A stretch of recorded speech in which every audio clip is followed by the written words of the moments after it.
Yeah. Okay, here we go. This is one of the first semifinals of today. It's Andrew Slater here at the 2024 MFS ProAm doubles. It's a terrific women's semifinal at the moment. The interesting story here is the tall lady in black is Susanna Pierpont, and she runs the tour, but she has been absent for the last year and a half because of a knee injury, but she's back and she's won quite a number of tournaments to the point where she and her new partner this year, Jen Stoker, who is the pro at the Kinwood Club in Philadelphia, they've won a few and have secured the number one seed for this tournament. And the defending champions for this tournament are seeded 3, and they are Kaylee Leonard, who came out of Connecticut and then went to Harvard, and Susie, and used to teach both Kaylee and her partner, Mary Elena Ubina. So she's going to have some special plans for her students, former students.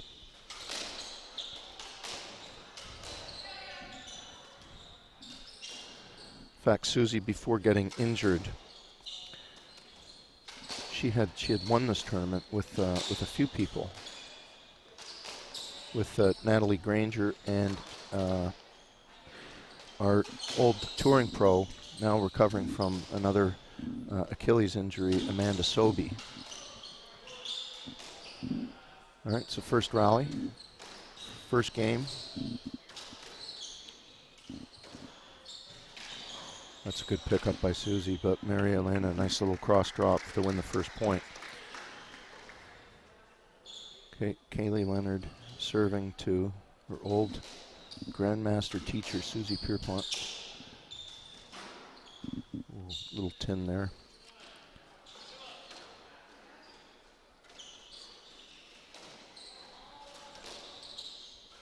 Three love. We're trying to get the score pad working and syncing with the screen. It's more of a referee's issue at the moment.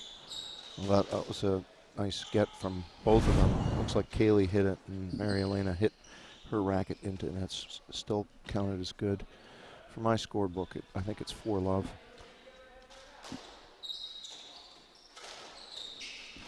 That's a nice shot. So in 2018, Susie Pierpont had teamed with her student, who was a student at Harvard, and they won this tournament. Kaylee played great. I think it was her first professional women's tournament too, playing as an amateur. And the big thing with her game is that she's when you bring her up front, she's with that lefty. She's got all kinds of rolls and holds that confuse people. I was talking to Susie before the match. She felt that she was going to lob Kaylee and get to the backhand as much as possible, which you normally would do to a lefty. Mary Elena's father was the squash professional for many, many years at Rockaway Hunt Club in Long Island. So there's a lot of squash royalty out there here. Here, that's the shot that Susie said she was going to play through the middle, so that they both have to play their backhands. And that's a nice little backhand roll corner from Susie Pierpont. They're still working on the score pad.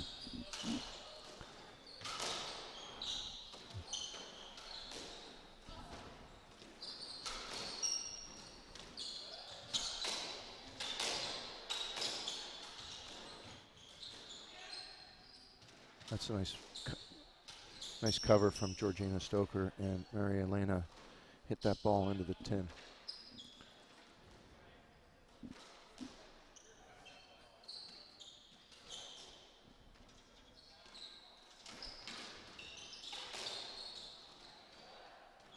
Okay, Susie Pierpont's asking for a let because she wanted to volley that. Mary Elena was in the way. Although it was a pretty good cross court. Georgina hitting the tin with her reverse. And I believe the score is 5-all from what I can hear, but I've got the headset on, so maybe I'll get a minion to go help me. That's good length from Georgina Stoker.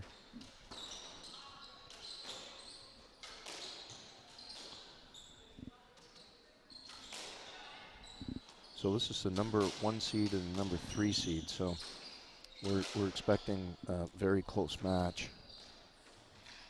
That's a good pickup by, and Kaylee Leonard's asking for a lot. It's going to be doubtful.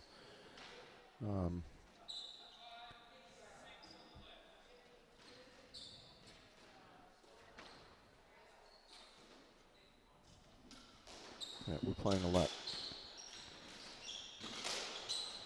Oh, and that's a good shot through the middle by Georgina Stoker. Surprised Mary Elena.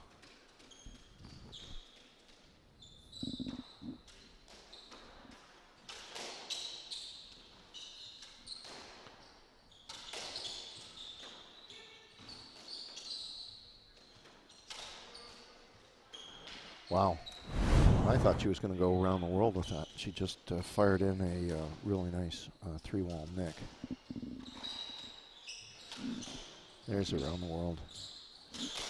Skid boast in singles.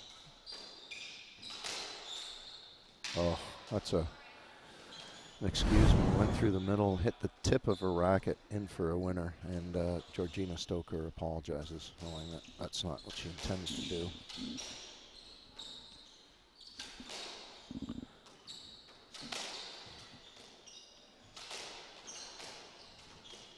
So size matters in squash doubles. It's if you're bigger, stronger, taller, it's a big advantage. Big court, harder ball, and hit harder, and so forth. And Susie is, well, she got burned on that drop shot, though.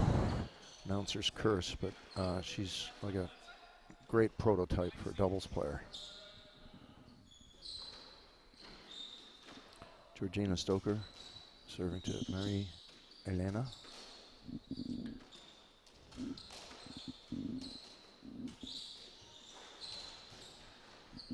And this is what Susie wanted to do. She wanted to keep Kaylee in the back, knowing that she's very dangerous up front. And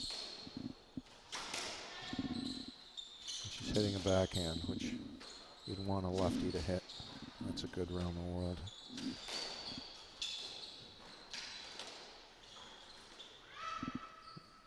Susie was there and tinned it.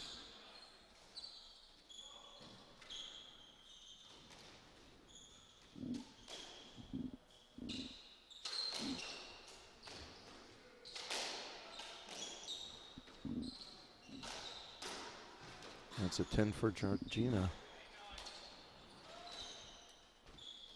I believe it's 8-9. Kaylee serving to Susie Pierpont.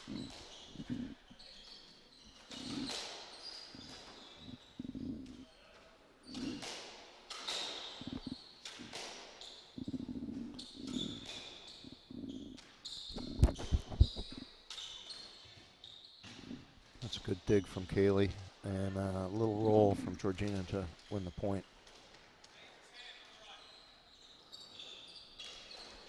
Maria Elena, she's the second server. Usually the right wall player serves, unless of course the partner's got a scintillating serve. 9-10.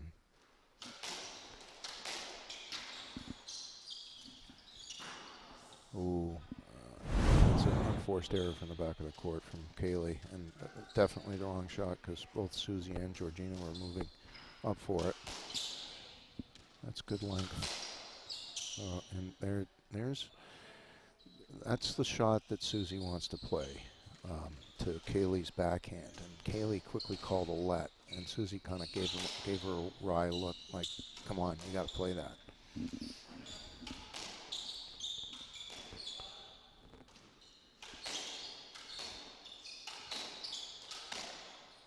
Nice overhead, good dig from Mary Elena.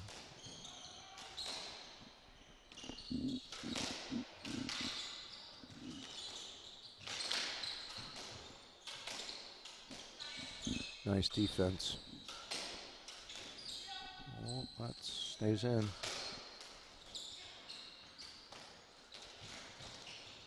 reverse off the reverse. Oh, it's trouble.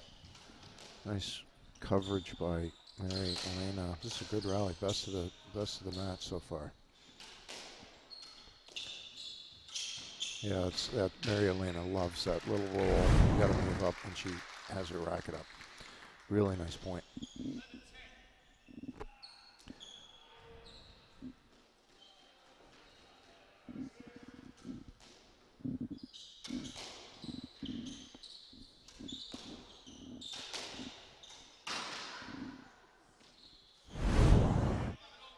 Error there.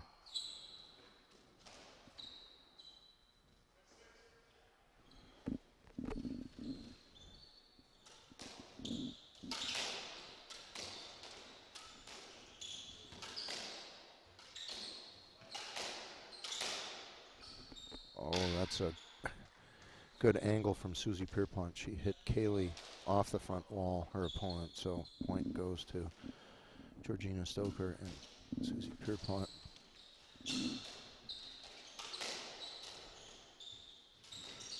Good dig from Mary Elena. Georgina all the way back. And that's a good cross court. 13-11. It's Susie Pierpont serving to her former student, Kaylee Leonard. She's playing out of Appowamus. She was playing in New York and, of course, went to Harvard for her college singles career, and an overhead 10 from Susie. 13-12, as promised, a tight match here. First game, first semifinal.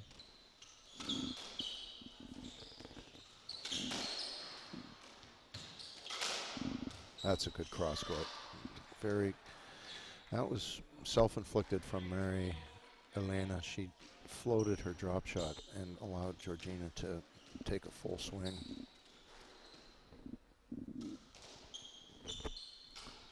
That's a good reverse, a dig.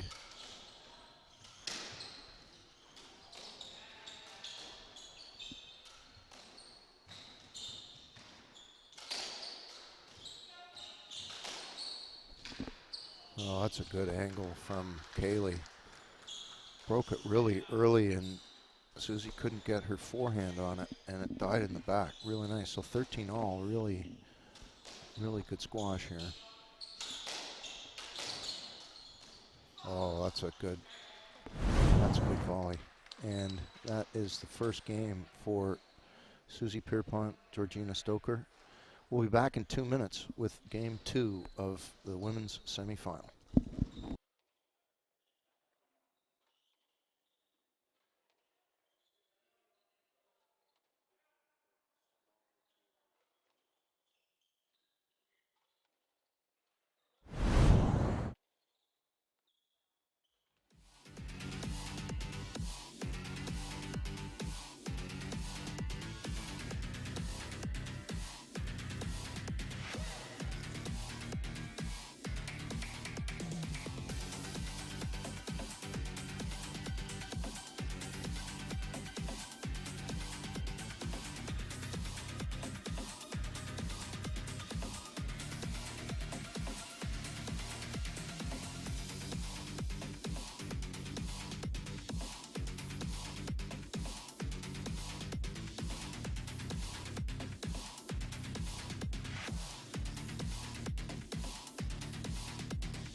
Okay, we're back for game 2 of the first women's semifinals. A really good, as promised, match.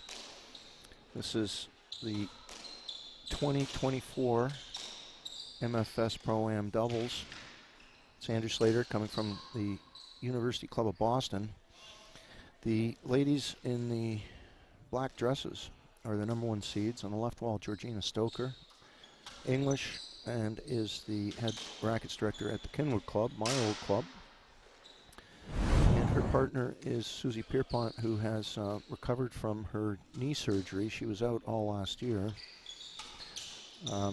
They're the number 1 seeds after a very good season, although they did lose in the North American Open in Greenwich. The Landman twins, originally from South Africa, won that. The Landmans are the number 2 seeds this year. And the last 2 years, this tournament has been won by Kaylee Leonard in white here and Marie Elena Rubina. So 1 seed versus 3. We've got the scoreboard synced with our coverage here. And it's Kaylee Leonard. She serves first on her team. And she's coming in 1-3. And that little forward break that Kaylee's trying to hit to Susanna's trying to make her move her feet and hit an awkward overhead. She's won a few points doing that. I know Susie wants to do a similar type of thing to Kaylee's backhand. So I expect some cross-court fireworks. Now, as I said in the first game, Susie taught both these players in white before Kaylee went to Harvard. And while Kaylee was at Harvard, Susie, back in 2018, got her to play, and they won the tournament. Marie Elena 2-4.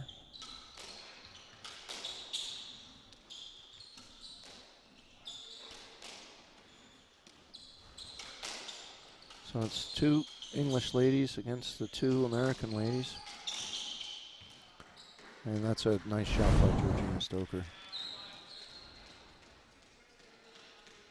5-2, Pierpont coming in.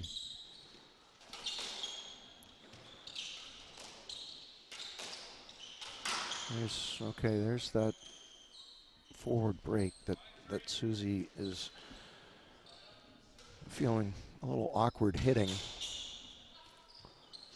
Hit the tin there. Oh, that's a good round the world from Georgina Stoker. Kaylee Leonard all the way to the back, and we're going to have a let here. Kaylee had radar lock on Georgina.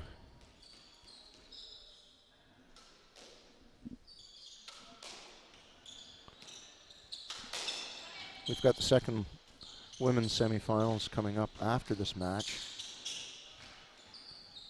So it should be pretty quick because their Pro-Am match is kind of delayed this match. So don't change the channel. Georgina Stoker serving 6-3.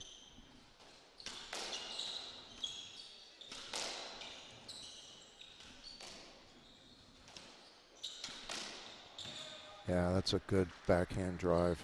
Low and hard. And she was basically set up by Kaylee's talking over her with her partner. Sorry, I think she's probably saying, you know, I'm going to go cross court. It's a little safer, you'd think, but, you know.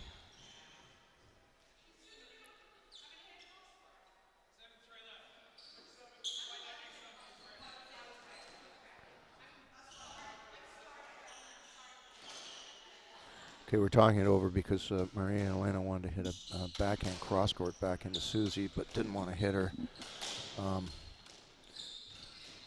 In the men's game, we're not that civilized. We'll play our shot, and someone gets hit, someone gets hit. And there's another let, and that you know that's a natural let because Susie didn't create that. It was her partner Georgina with the short cross court, and that's a nice shot she's been using, that inside out. Susie wants to get the two backhands, and Georgina was slightly in the way. And the referee is Jeff Osborne, and actually Whitey is actually the better half of Georgina Stoker, so he's might be whispering sweet nothings into Jeff's ear.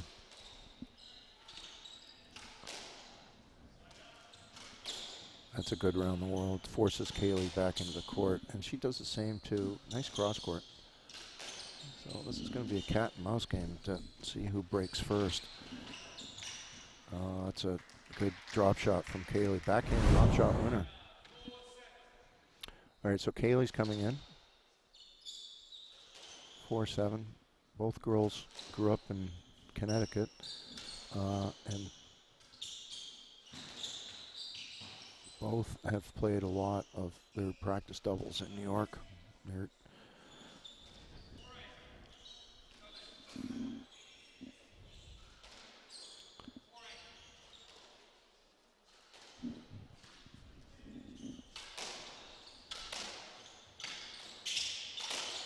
That's another ball through the middle, and I'm surprised it didn't appeal. It looked pretty close to. Yeah, okay, didn't matter. They won the point. Yeah, that was very close on the lob, but that was. Oh, and there's a reverse. Nice pickup by Georgina Stoker.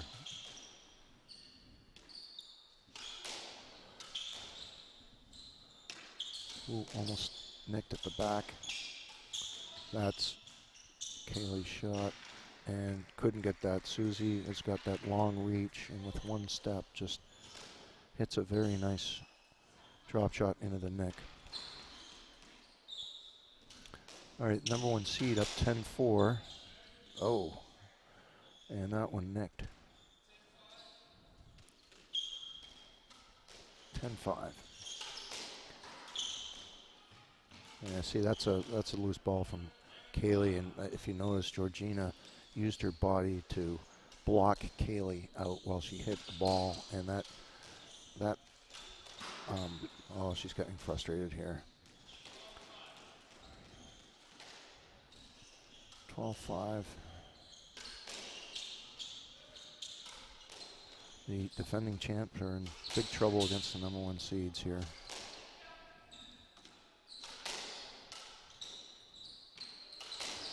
So usually in this position, when you're way down in a particular game, I usually go over to my part and say, you know what, let's just keep the ball in play, and we'll pick on somebody who we think is less fit, and maybe that's going to come back to help us in the fifth game.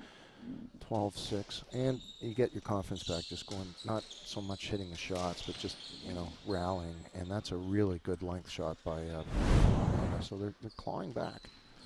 7-12.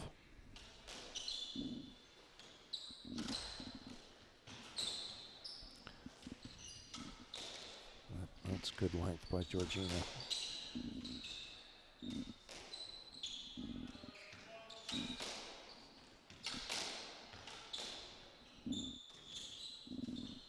Oh, that was a little risky, and Susie says sorry to Georgina. Both of the opponents were on the tee line and ready for that, so long shot. That's a nice overhead. We saw last year that couldn't miss on the overheads. She was lights out. Okay, 9-12.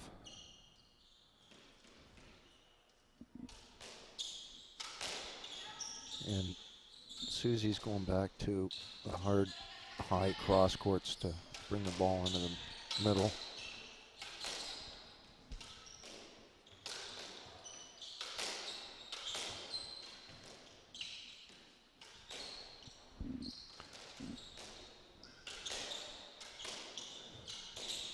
Oh, it's a good pickup. Oh, she had the opening there too, and she didn't hit it. She floated it. Right shot. All right, so Mary Elena, she is serving 9-13.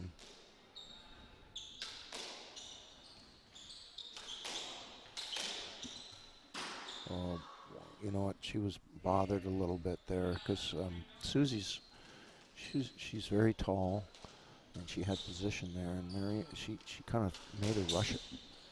So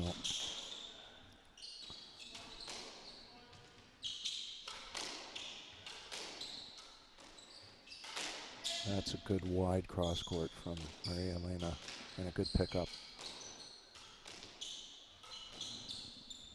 That's a good clearing lob from Georgina. Oh, that's a whiff, but oh, Susie said that she ticked the ball with a racket, so 14-10, still game ball.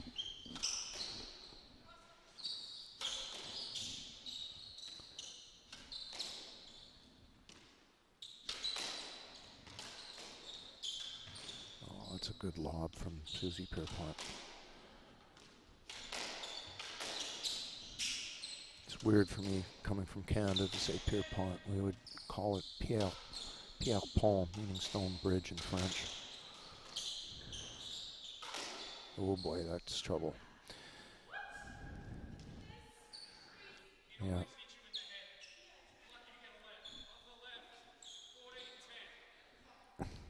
All right, we're playing a let there because Kaylee is saying that should have been a stroke, but she didn't see it. Mary Elena fired the return to serve out over the court, so they're definitely struggling and disjointed here. So they've got 2 minutes to talk it over. We'll be back with the first ladies semifinal in 2 minutes. Don't go away.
Third game, it's Andrew Slater coming from the University Club in Boston. First semifinal today. We've got 2 women's semifinals. Number 1 seeds in the black dresses here. That is Susanna Pierpont. She runs both the men's and women's tour, and her partner is Georgina Stoker. She's the pro at the Kenwood Club. Susie is at the University Club. Hopefully I can get her to come up and help commentate on the next match. They're up 2-love. This announcer had called this was going to be a really close match, but that last game was not particularly close. The number 1 seeds handling the 2-time defending champions, and they're up 2-love, and that's the first point. Very nice overhead winner from Susie.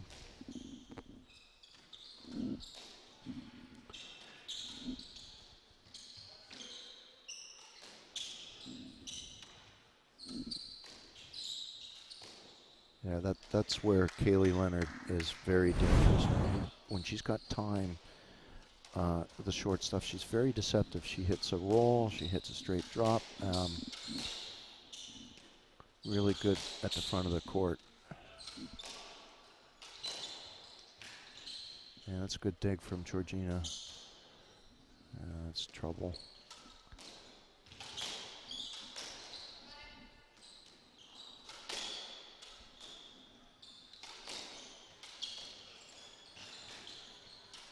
A good reach from Susie. Oh, Kaylee's forced to hit a backhand. That's what the team in black wants. And everyone ducks. Nice. Oh, that's a lot. Good rally. Good rally.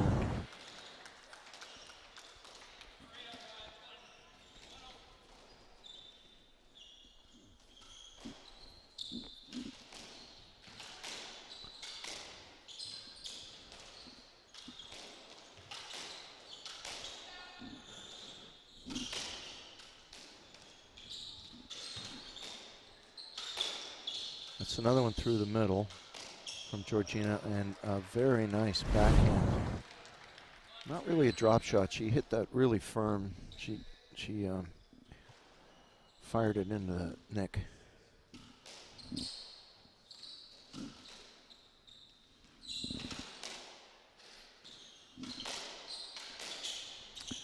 That's a little high, that one, and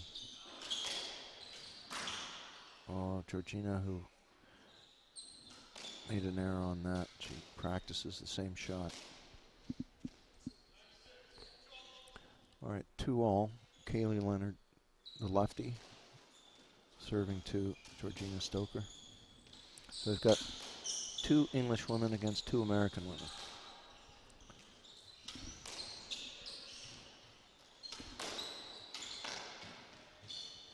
Oh, that's a really nice couple of drop shots from Mary Elena. And what's interesting is that Georgina Stoker was moving back to guard against the hard drive, and Maria Elena kind of had a feather drop in there, but she kind of got tangled up with Kaylee and kind of looked at her like, get out of my way type of thing. But wow, that's another nice pick by Maria Elena. She gets over there quickly and puts in a really nice drop shot. So the team that's in white and black leggings, they're down 0-2 in games and are trying to claw back, but that one was a home run, hit the back netting.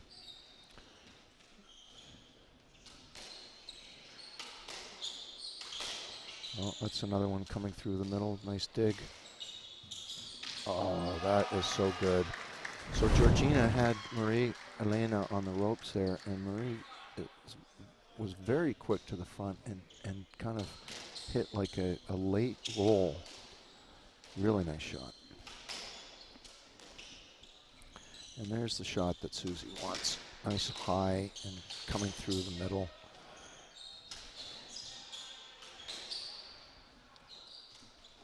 That was a good dig from Suzanne. She might be in trouble there. Just to clear. The team in white are going to the lob here.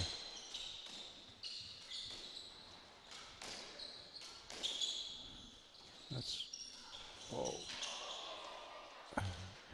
Maria Elena ducked and allowed Susie to hit a winner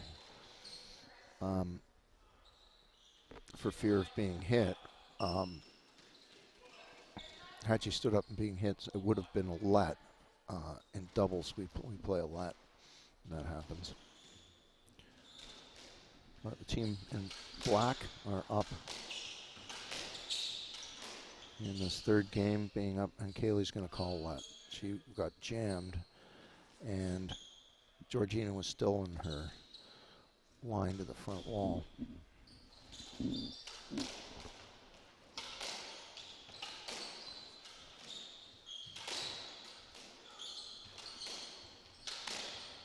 That's a good overhead. And we're going to go to the judges. Marie Elena. Well, the line judge have called it not up, and Maria Elena is shaking her head. saying I got that ball, but the ruling has been made. And this is Grandmaster against her student with the cross courts, and Susie wins that version of the cross court game. All right, Georgina Stoker serving up 6-5, number 1 seeds, trying to pull away here.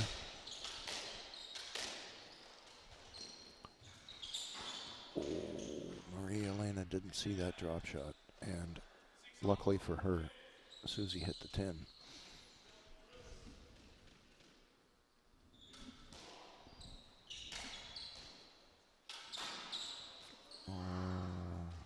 That is one of her great weapons, Maria Elena, and she tinned the overhead.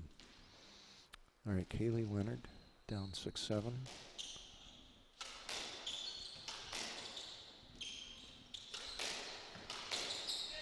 There's the wide one that Susie plays on her.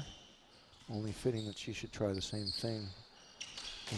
Maybe she learned it from her former teacher. Oh, that's trouble. Good pickup by Susie, and oh, nice lob by Georgina.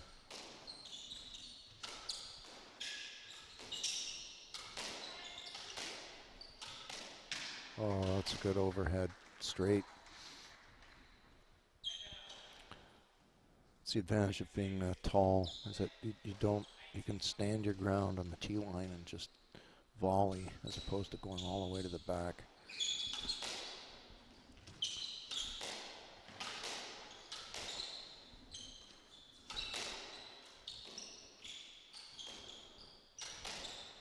There's an overhead winner from Susie Pierpont. Okay, so 9-6 for the number 1 seeds.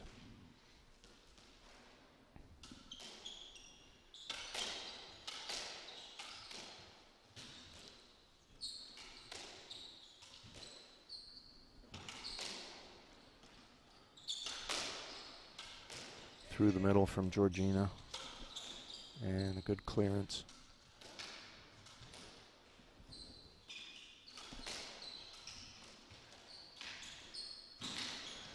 Good dig from Georgina. This is a good rally.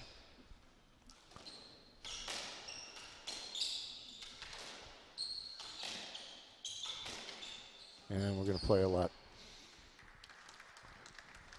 Maria Elena's racket was caught up in Susie's midsection. 9-6 playing a lot. It's a tight ball. Oh, error from Maria Elena. Her bread and butter is deserting her.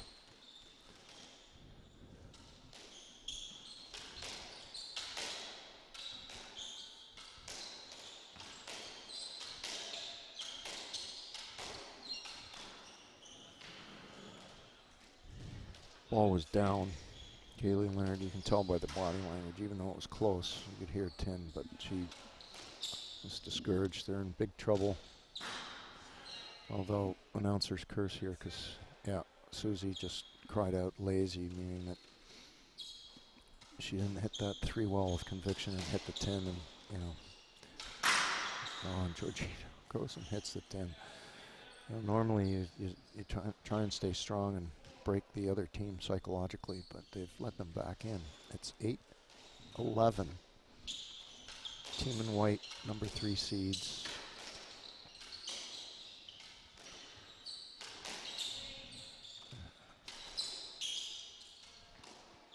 That's a good drop shot. That's a good 1-2 punch.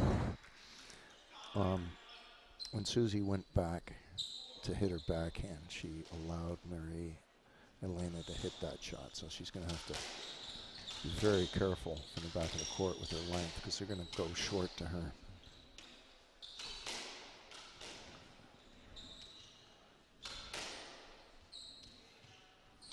And there, that's a much better clearance.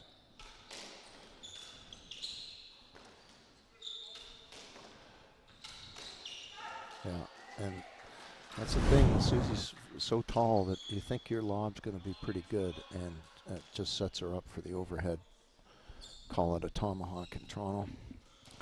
Front wall, side wall, overhead nick.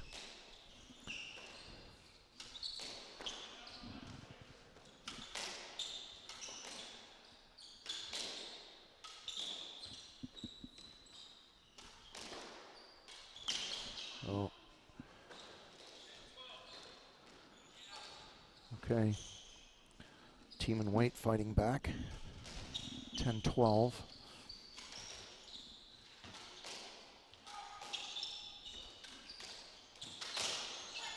And I think we're going to play a lot. That was through the middle. Georgina was caught up. But that's part of Black's strategy is to try and go through the middle and have both backhands. Try and retrieve. And sometimes the teamwork gets mixed up. Oh, that's a good clearance by Marie Elena. And Kaylee Leonard, you know, she should have played that ball because Georgina was right up against the wall out of position. And she you know, you work that hard for so many rallies, and if someone's in your way, you try and figure out where's the one spot that they can't get to and try and hit it there.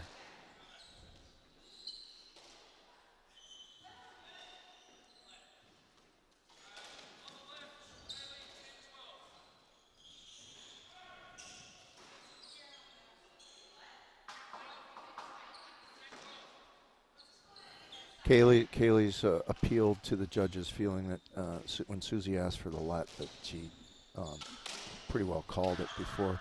And Kaylee set her up, and Susie hit the overhead winner thing. Enough of that. Okay, 13-10.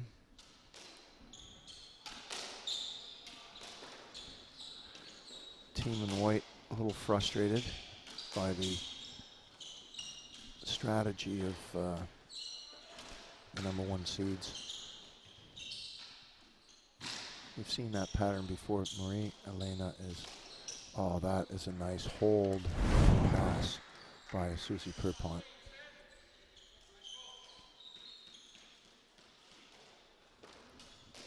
That's match ball at the moment.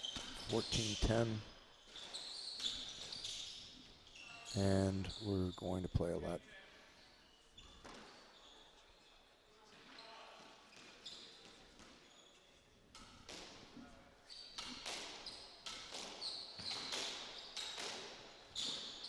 Oh, and that's the match. Maria Elena hit the floor. Number one seeds advance to the finals tomorrow, which will be midday. Don't go away. I'm going to try and get Susie on the mic. She'll probably want to scout her opponents that are going to be determined by the next match. Don't go away.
For the second women's semifinal, this is Andrew Slater coming from the University Club of Boston, 2024 MFS Pro Doubles. And as promised, we've got special guest and current winner of the last match, Susanna Pierpont. Welcome. Hey Slates, how are we doing? We're doing good. We're doing well today. I was very impressed with your strategy that you could tell that Kaylee and Maria Elena were really, really frustrated with what you were doing to them.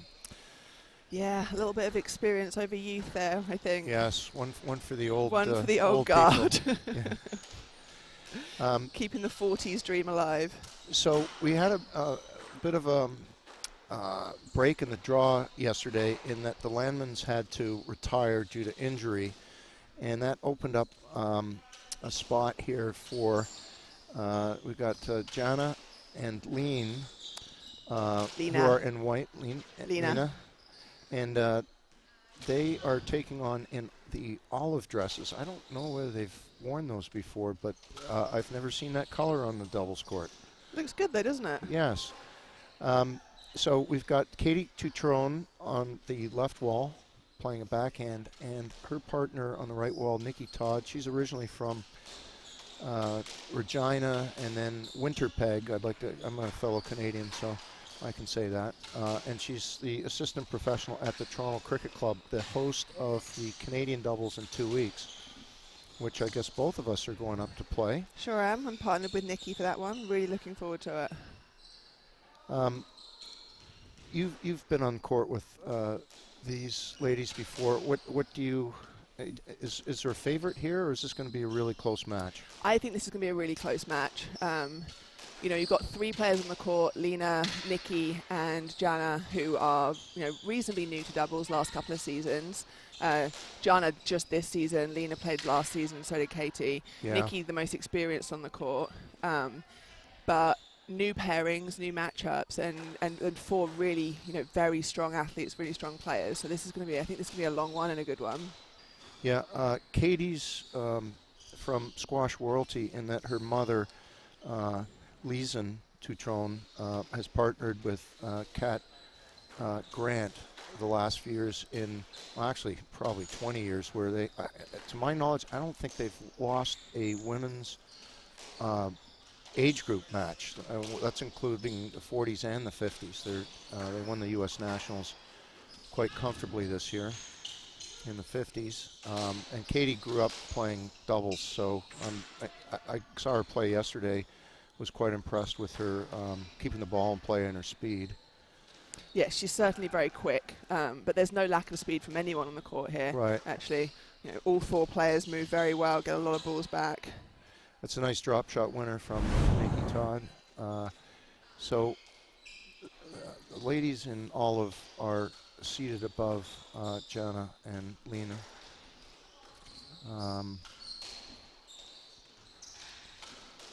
I would think the two left wall players will probably get the workout. I noticed that Katie is probably a little hesitant to go for shots. She's more of a retriever at this point in her career. Katie's a very good, I'd say she's a very good counter attack. She's very quick. She's in phenomenal shape. And she'd much rather counter punch, I think, than attack. Whereas Jana is the opposite. Jana wants to make a shot out of everything. And can on, when it's going her way. So interesting matchup on the left wall. Jana has come out of the Egyptian junior program, which has been the tops in the world over England probably the last 10 years. And being an English woman, you'd have to admit that. Yeah, you'll get no argument here. It's pretty fantastic program. Out of the Egyptian squash program and into the University Club doubles program. Yes, she's been playing a lot at the U Club with Lena and myself, and Hayley Mendez is playing a little bit, and we've got Lucy Beecroft on the court. I was actually really impressed with Hayley's game. I think a couple more tournaments, and she's going to be a force because she's tall and she's got shots. Yeah, she's got great potential to get very good at this. It's kind of exciting. We've got all these 20-somethings getting into doubles, and they've all got so much talent. It's going to be an interesting next 3-4 years as they figure out who's going to be top dog. Yes. Oh, and that was a really nice backhand drop by Katie Trutrone. So they're just, from Jana, that's a little bit of inexperience, right? She's moved into the centre like a singles player when she could have stayed on the wall and come straight down on that. So she's still learning. She's still figuring out the positioning on the court. Right, and the big thing for singles transitioning, everyone likes to hit rails and go down the wall, but as we know, in doubles to open up the court, you must go cross court, because if it's such a distance to cover that if you hit a loose rail, not tight to the wall, you're certainly open for that straight drop. Wow, that Jana's just fired one into the net. She can dead a ball like few can, honestly. On both sides, she's a good right wall as well. Yeah, it's good to be. And you're moving over to the left wall in Canada to play with Nikki. I am. I mean, I've always liked to, I don't mind who I play with. I don't mind which wall. So fun to mix it up and play both walls. So yeah, for Canadian Nationals, I'll be on the left with Nikki. Yeah, unfortunately for me, back in the day when I was kind of forced just by points to play left wall, we had a couple of good wins, but I saw 99% of the balls on the left wall because I couldn't shoot my way out of trouble. And I'm better at it now, but I had 2 years of just absolute pain. So I much prefer the right wall. See, kind of the fun of the left wall is how many balls you get to hit. Yes, the challenge to of a it. Point, yeah. Until you fall over. To a point, yeah. So earlier in the season, that's what I play left wall. It's more of a run, and you see more balls and so forth. But now I'm sticking to the right for the next couple of weeks. That's a nice reverse by Katie Trutrone. So they are up in this first game, 11-5. Relatively one-sided first game here with the Olive team. Jana and Lena haven't really found a rhythm. Not sure what their game plan is. I can't really see it at the moment. Did you ever play Lena in singles? Because I? Yeah, I remember her coming to Philadelphia, and she was one of the top women's PSA players. Yeah, Lena and I must have played 10 times on tour. Okay. Lena's 13-time Danish national champion. Yeah. Made it to 17 in the world. Great player. We used to train together in London. Nice. Yeah, we've been friends a long time. We've had a lot of very big battles. That's a nice shot. Just a hard backhand drive. Hit by that really Katie. nicely.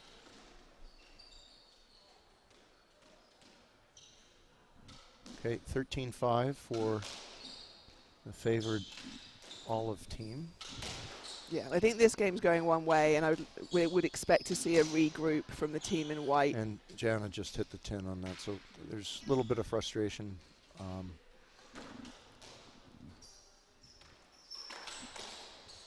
That's a good drive.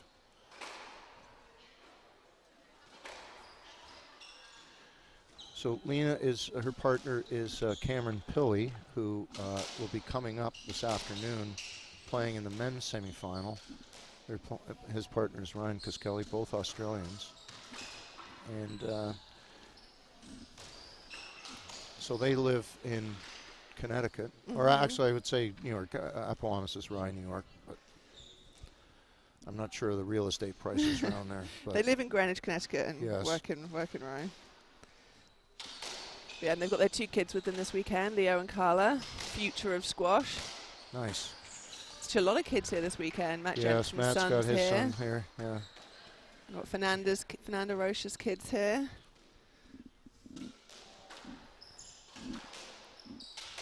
A lot of kids of the Pro-Am players, so this is a really tough Pro-Am physically for both the amateurs and the pros, because we're known here as having really good amateurs that play a lot of national tournaments.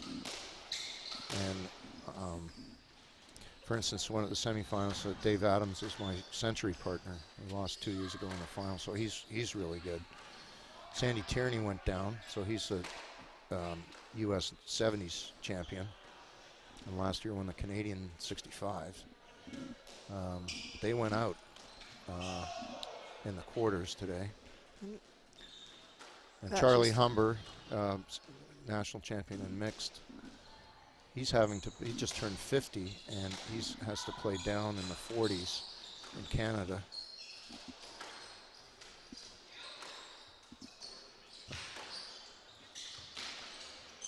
Oh, okay, we might have a let situation. Katie didn't ask for it.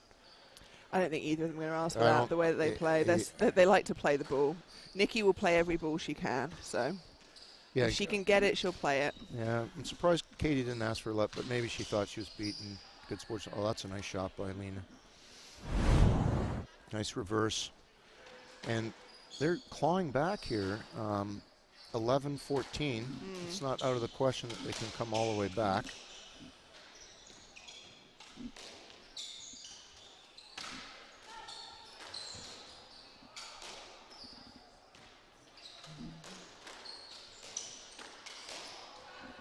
That's that high overhead cross that you were using against Kaylee. That, I mean, this court's just built for a good high overhead cross. Yes. I love this court. Yeah, they're Gordy Anderson Dowell Walk Maple courts. So there are a few. The Kenwood Club's left court is that, and one in Johns Island. Okay, that is the first game to the team in olive. Don't go away. We'll be back in 2 minutes with Susie Pierpont.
Okay, we're back for the second game of the second women's semi.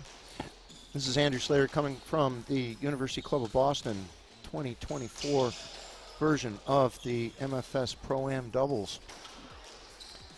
The team in olive currently up 1-0. That's Katie Tutrone hitting the ball there. And she's originally from Baltimore. She plays out in New York wherever she can, a lot at the University Club of New York.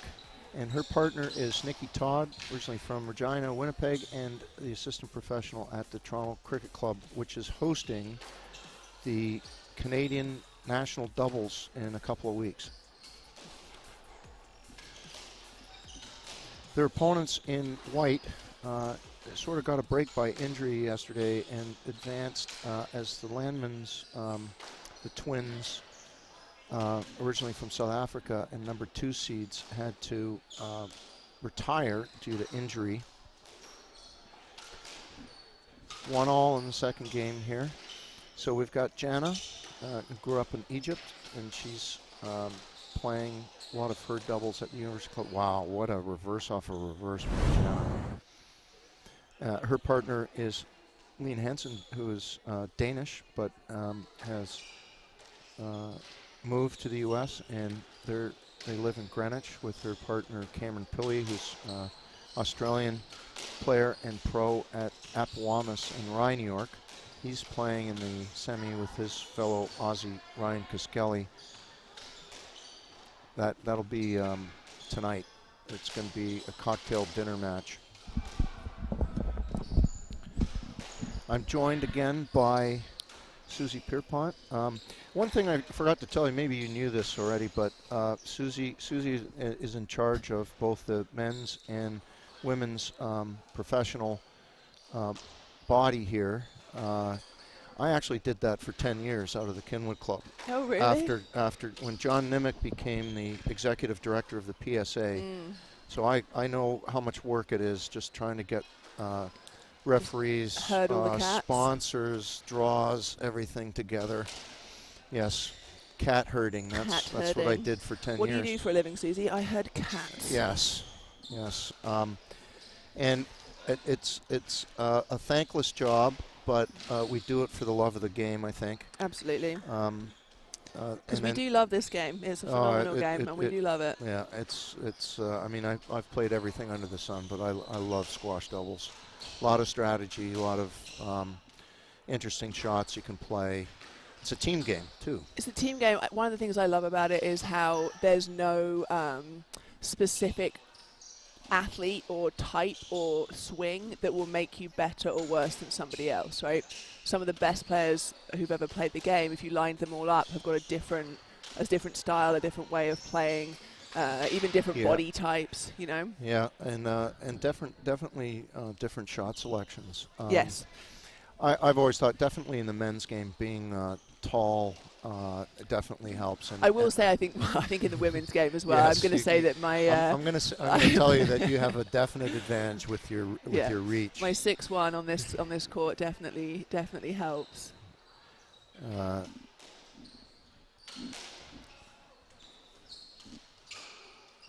And Katie has hit somebody. That's Jana probably. She did not move over to the wall far enough. And that's her initiation. Yeah. First one. She got tagged.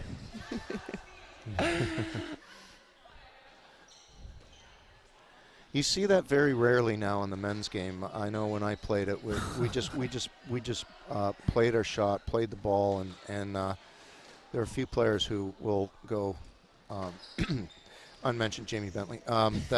That used to clear people way out of the way more than they wanted to. You want to be careful. Jamie may well be watching. He's Nikki's coach, so he's currently working hard with Nikki. I'm actually sitting at the table when he's being inducted into the Ontario Hall of Fame. So I did offer to write a Rodney Dangerfield speech for him, but he declined. Yeah, and it's definitely a right wall player. You had Damian Mudge and Ben Gould were tall and able to hit the ball hard. Jamie was not a tall guy, Sorry? Jamie was not a tall guy. You said Damien. Jamie Bentley. Damien was not a tall guy. Or Damien. Yeah. Well, and don't get Monik. Monik's 6'3". Yeah, Monik on the left wall, who retired a couple of years ago to go into residential real estate in Manhattan. So we'll do a shout out if you're looking for a nice condo or an apartment or brownstone. Please give Manik Mathur a call. He's ready to work on weekends now. Yeah, freed up some time for himself. Yes. All right, so we're 4-4. Team in olive won the first game. I think this is where the match starts for me. That first game was a bit of a bad start from White, and Olive hung on, and this is where it's kind of going to get interesting. Yeah, and Nikki that was a lazy overhead. Yeah, it was an open shot, but she didn't hit it. She kind of tried to float it in there. So that was one of the things I noticed today. I mean, last year when Kately and Marie Elena Ubina won, actually the 2 years. Maria Elena's overheads were just lights out, and today I think just with the higher balls that you're giving her and just the frustration of not being able to hurt you that she tinned a few out of the blue. I was quite surprised. I think that as well is a function of like having somebody my size on her wall, right? Yes. There's a lot of person between her and the front wall to hit that overhead, and she's got to thread the needle a little bit more when it's me and not one of the twins or something. And so what Susie's trying to say is that she's willing to set up a screen. Today it was the white eclipse. Yeah. That Marie Elena had to deal with. Yep. You got to be careful because Marie Elena's racket is phenomenal. She's a beautiful squash player. That's the second time she's done that. The reverse off the reverse, where she just fires it in there. Yeah, she wraps her racket around the back of it. Like she's got that high wrist, and she just wraps her racket around it and keeps it flat and hits it so nicely. So they're up 6-4. They got a little breathing space here, and Katie from the back of the court buries one, so 5-6 now.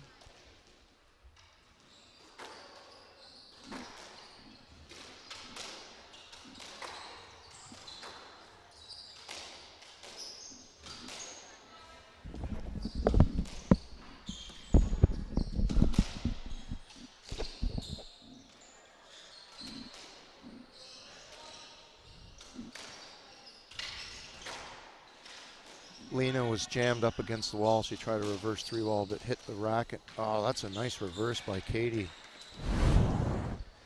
All right, Olive have regrouped a little bit here. Yeah, 6-all. They're finding a lot of gaps in that front left, actually. I thought they would be attacking front right, just knowing how good Jana's racket is, but...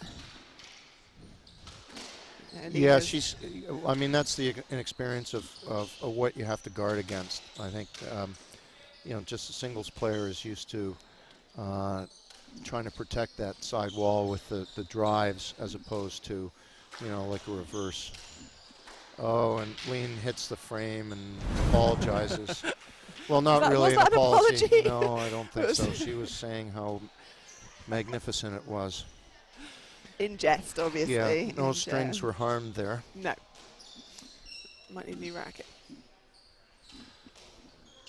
You know, we had Ashley Davies just hammer in a perfect tomahawk yesterday, broke his racket, and then switched rackets in his second racket. He kept looking at it like it was broken when he after each winning shot. It was very strange. Interesting. I mean, he does give it a good bash. Yes.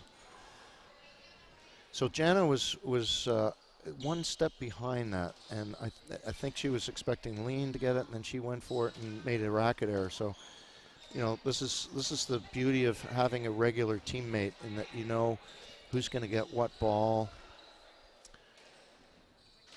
Yes, very much so. You know, it can take a while. You know, George and I have been playing all season, and we still have days when we're trying to figure out whose ball it is and who wants what, and it changes day to day as well. Yes. You know, depending on who's moving, how, and how you're feeling on the court and who you're playing against. So, as a new partnership, that can take time, takes effort.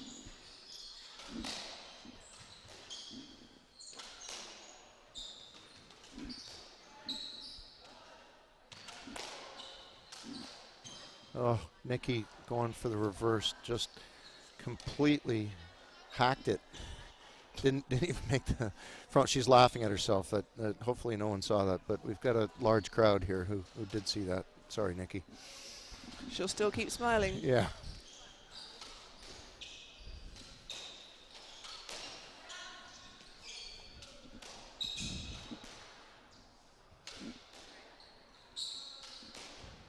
Yeah, they're definitely trying to keep Jana back in the court, but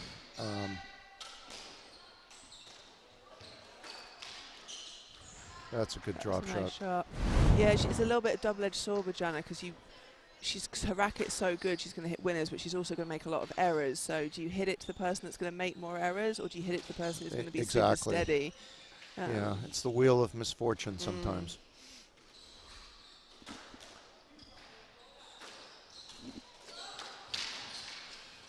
It's a good get.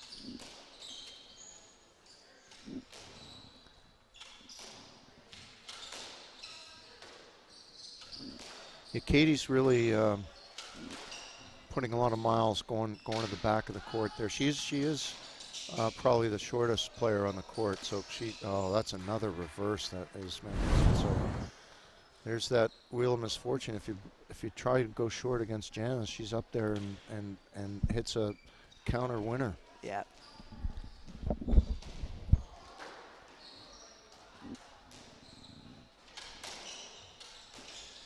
So running the tour, Susie, any different? Oh boy, Lena made a boo-boo there. Okay, 11-8, and it's Jana serving to Katie. Susie, any plans for next year as far as the tour? Any rule changes or big sponsorship or new tournaments coming up for next year? no rule changes that we're sort of foreseeing right now, but I think it's the first season where we haven't had qualifying, and the purpose of that was to sort of an effort to expand in that if people can't play in qualifying locally, they will hopefully try and travel a bit further afield to smaller events elsewhere, right, and provide good, strong draws to venues that maybe, aren't in a position to raise huge amounts of money but can run smaller tournaments but would like them to be well attended.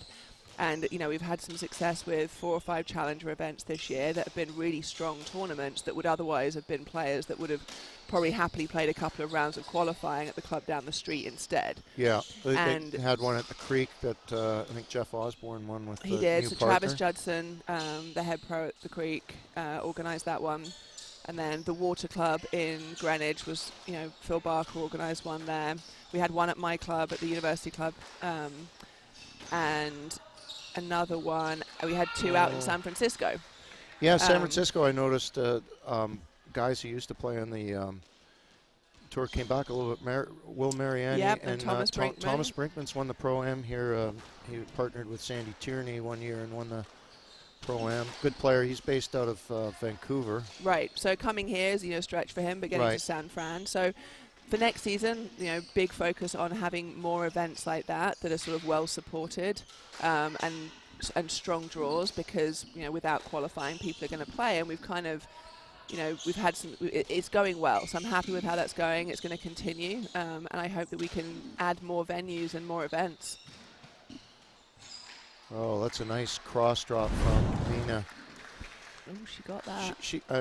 Katie nearly got that. Good and move, Lena is the she's the oldest player on the court, probably world known, and probably the most experienced. She's the oldest, but I'd say the most accomplished. Yes, currently most accomplished, and they're trying to pick on her, and she's hit some really nice counter drops. That's a nice shot. Yeah, that's the double-edged sword. A little that you bit have of when you sort go of short singles, singles mentality there from both those players. Okay, the team in white is up 13-10. We did promise a close match. Susie did, and it is. Turned out to be that. I'm going to call it now, but white team 3-1. You heard it. That's my prediction. Okay. Often wrong, seldom in doubt. Playing a let there. Little. What could Lena be saying to her partner there before she serves? Hit a good serve, or or something. I hope she's saying something along the lines of. Lena just rolled a 3-wall. Nice. Nick. So we've got game ball here for the team in white.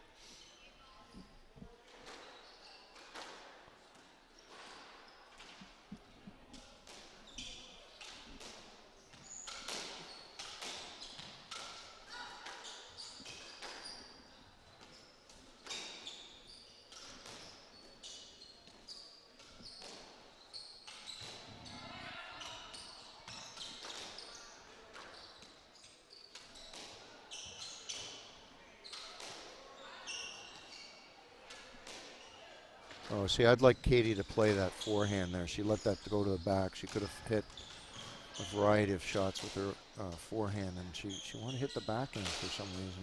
Yeah, she wants to go to the back wall and slowly reset. That singles mentality. That's a nice nick from Nikki Todd. It's a great shot. Good footwork. 12-14, Nikki serving to Jana, and she wasn't ready, so we're playing a let. Oh, and we've got equipment failure here. Looks like the arm on on Katie's eye gear need to be put back on. Okay. All right, big point.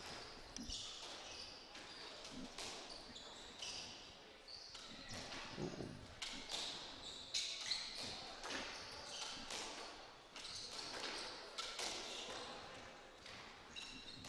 Looks like they're going after Lena here on this rally. I think they've changed it 100%. I was just thinking that. They've changed it up a little bit. And there's the error from Jana. I think if I was playing this white team, my tactic would be to keep Lena in the back and freeze Jana out so that she doesn't have any rhythm going into her shot making, and then that's what you'll get. Yeah, when you ice someone like that and they're a shooter, they lose their touch and will make errors instead of winners. And they get frustrated and the feet stop moving, and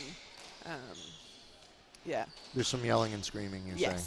Okay. Potentially a broken racket, and that's what you're looking for. Tears? No, there's no crying in squash. Oh, that's a nice roll. Yeah. Okay, it's 14-all, so it's game point for both teams here. So. Yikes! I mean, the whole match kind of comes to this point, right? 1-all versus 2-love. Yeah, it's a psychological. It almost nicked at the back. Cardinal sin. Gotta love how relaxed Todd's body language is. Yeah, it's like I'm just out here for a good time. Yeah. Well, Jana went for something and Katie picked it up. I think she got that. Yeah. Oh, that's a good let. And we're gonna play a let. But frustrated shoulder shrug there. Still game ball for both teams. Katie's still having equipment trouble with her glasses. If anyone's wondering if that's a smiley face on Katie's racket, it is indeed. Yeah, I was going to ask whether there was any. Oh boy. That's a narrow escape they were up there for the Olive team. 14-12 and 2 errors from Jana. But that's part of the experience that you'll get. In a few tournaments, you might not see that ever again. All right, we'll be back with Susie and game 3 in 2 minutes. Don't go away.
Okay, we're back for game 3. This is the second women's semifinal in the 2024 MFS ProAm doubles. It's Andrew Slater coming from the University Club of Boston. I'm joined by semifinal winner Susie Pierpont. And so just out of interest, were you, your last name, were you part of the Norman invasion of 1066? Pierpont Stone Bridge. Oh,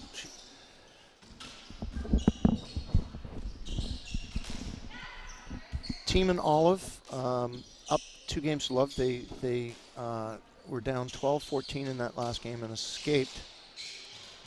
Oh, and Nikki, who hit a beautiful winner last game, hit the tin on this one.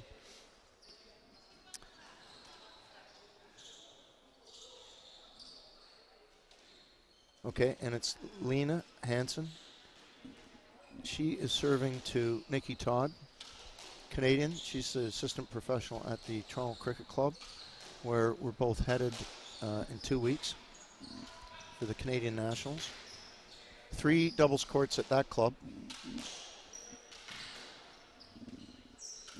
Best crowd in the country, or in North America. Love that club, love that crowd. Great stadium court. Yeah. Really excited for good. looking forward to that event. Robin Clark and Nikki are in full force getting it together. So Yeah. Robin actually won this tournament years ago, and he's not traveling much as far as playing his doubles. He won the Canadian Nationals last year, but he's not.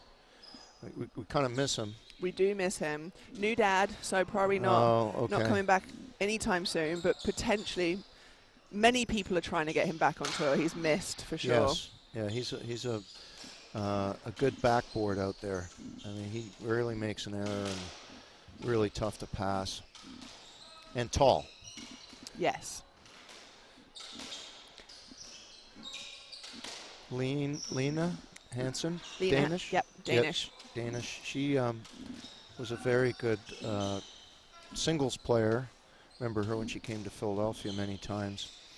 And she lives in Greenwich now. And her partner, Cameron Pilley, is a pro at Appowamus in Rye, New York. That's a good lob, and Jana had to go off the back wall. That's a good dig from Katie Tutrone. Yep. Teeman Olive up 2 games to love. That's Katie Tutrone, originally from Baltimore, now living in New York. But as I said before, she had played a lot of doubles as a junior. Her mother that's going to be a point. Yeah, that's good point. Great point. Yeah, Jana did get the ball, but it was right in front of her, and again a little bit of experience, right? She should have just bumped that round to keep herself clear of it. Exactly. See, that's the thing in doubles is that when you go down the line like that, you put yourself into a let point situation, or stroke if you're going to the softball term. I think they renamed it lately in the new rules of squash doubles, hardball squash doubles, that is. Oh, that's a nice, that was hit with authority. Anyone wants a lesson on how to backhand, there you go. Yeah, there you go. Just crunch it into the neck and... Why bother with all the rallying when you can just do that? Yeah.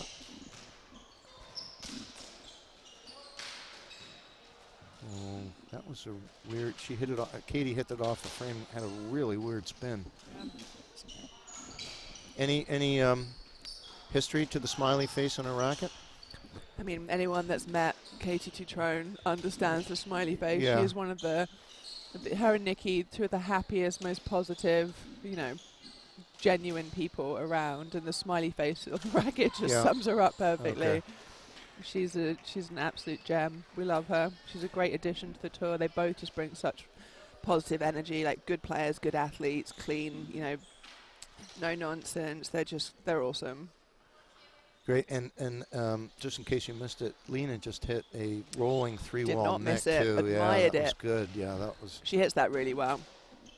She's got a very open racket face, so she hits the straight kill and the 3-wall really nicely, and it kind of, the way that the open racket face moves the ball keeps it nice and low. Yeah. She hits the same shot. The low kill, she hits the same shot on the singles court. For you singles players out there, the ball is much harder rubber, so if you impart some backspin to the ball, it really stays down. Oh, Katie's lob was a feeding drill to Lena. Cupcake, there you go. Yeah. Bosh. You say cupcake, I would have said like a beach ball. Something nice and sweet that you can devour.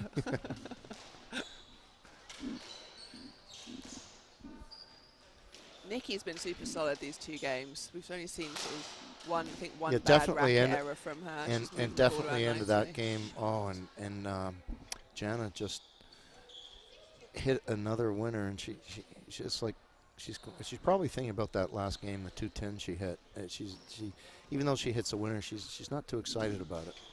Well, if they lose this match, she'll be thinking about those for a while.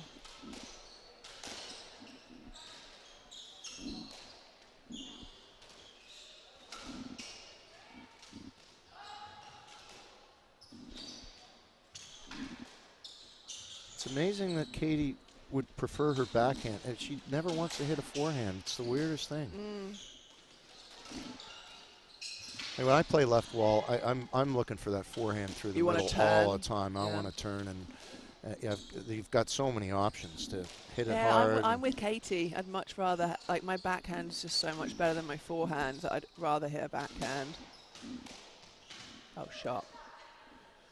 Yeah, well, when I play right wall and I come around, I love coming around because people get scared and they part the seas for you, and you've got a lot of options.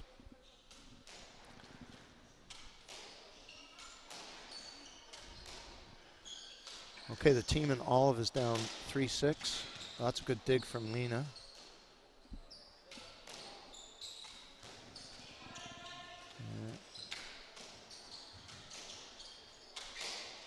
We're going to play a let there.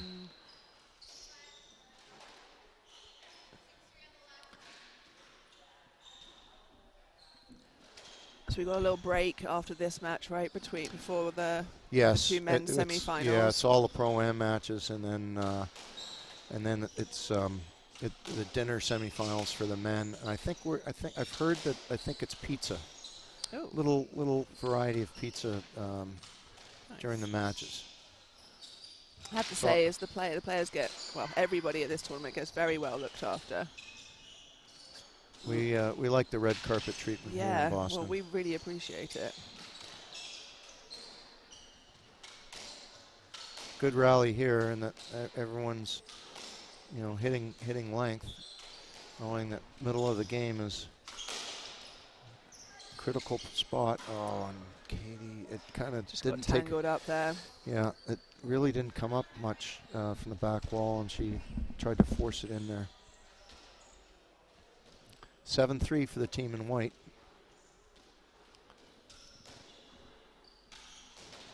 Third game, team in olive. Oh.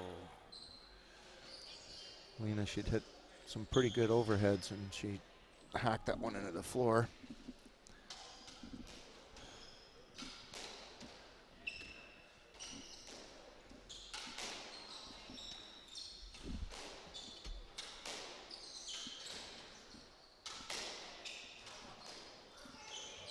Everyone keeping the ball high here.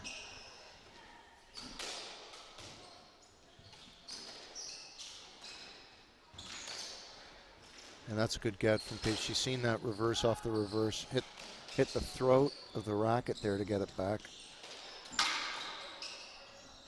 Nearly went out where I'm sitting here.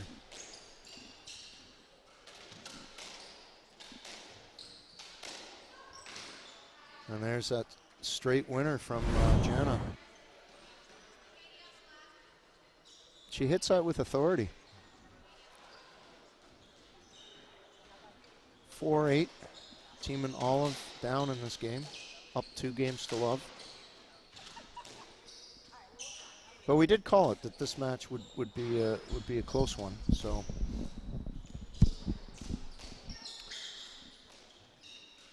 No one's got their surprise face on at the moment. Oh, and there's a rolling 3-wall nick from Nikki Todd.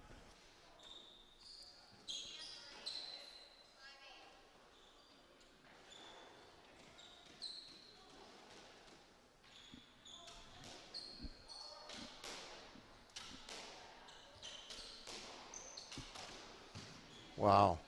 Very nice reverse from Katie Tutrone. All right, I feel like this is the point in the game where the white team, who've started so strongly, keep getting a lead and then letting it go. Yeah. And they need to really buckle down and put some hard rallies in here. And they need to get the pace up, get the ball moving, and make it really difficult for Green to get back in this game. But that might be where Nikki's experience versus everybody else's comes into play. Like that, there's no Lena. Need for that. Yeah. Right, just follow it back and go get it.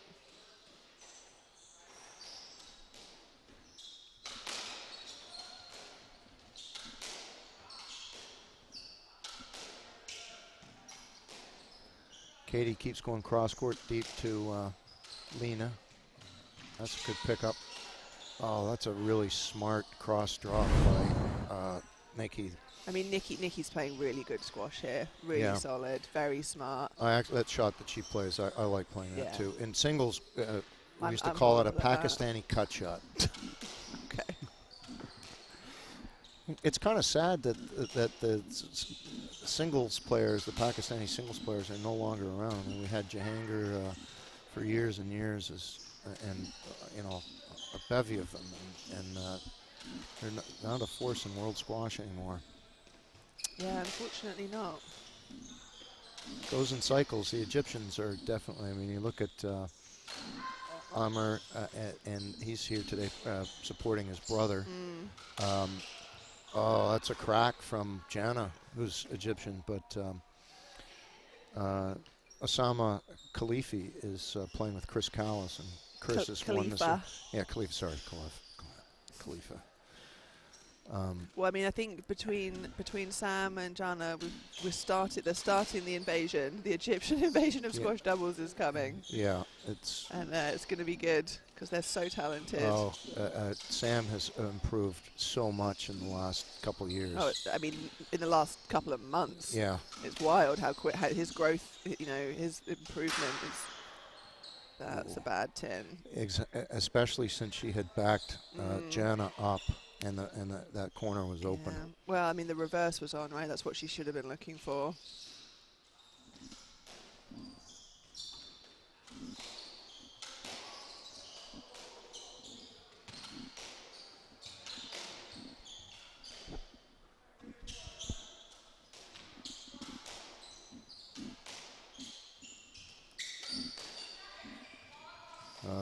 Okay. Thought maybe Nikki might call that there, but she... Not if she can help it.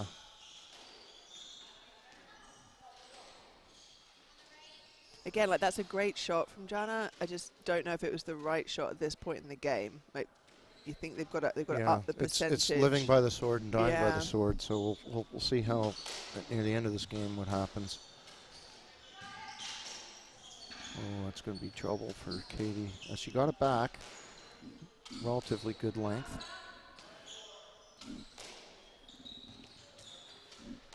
See that ball that... you wanted to turn on that, yeah, I wanted her to do something with that reverse. She made up for it by hitting that great reverse. But, you know, when you come around with that forehand and the C's part, I mean, you've got so many opportunities to do something with the ball.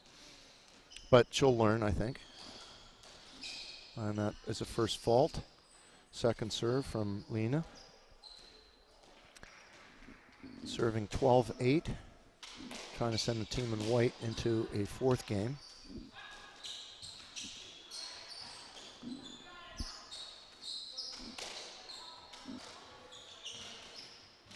Oh, that's a good read from Nikki Todd. Yeah, she knew exactly where that was going, didn't she? Oh, and she finished it off with a overhead tomahawk, front wall side nick. Nikki. We all like that shot, especially the two of us. Yeah, I love hitting that shot. If you miss it, though, then you look kind of foolish if someone comes and... Yeah, you feel a bit silly when you you got to hit it and move up. If it pops up a little bit, then, you know, you're open to the redrop or the roll corner, so...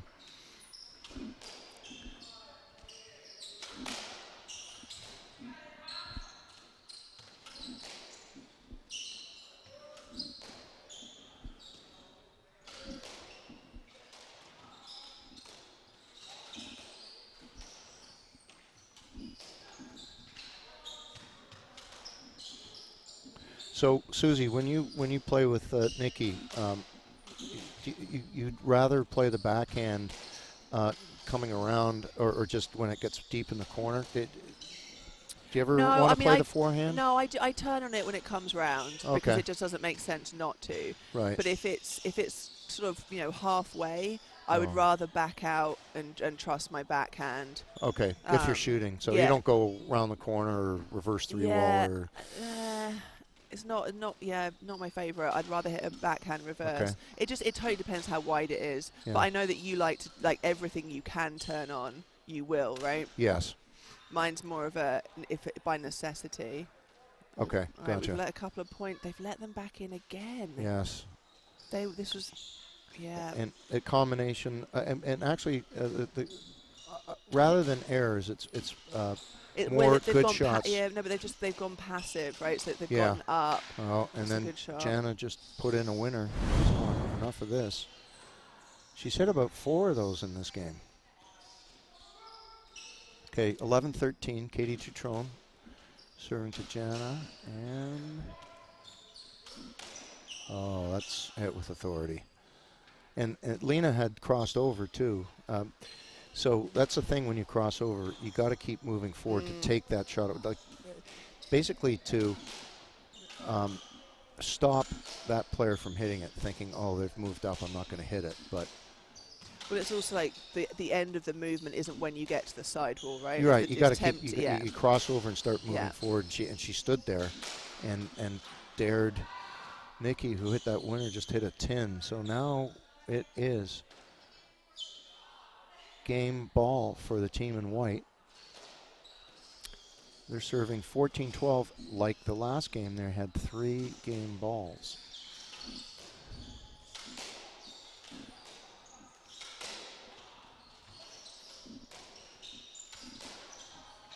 Oh. Good luck.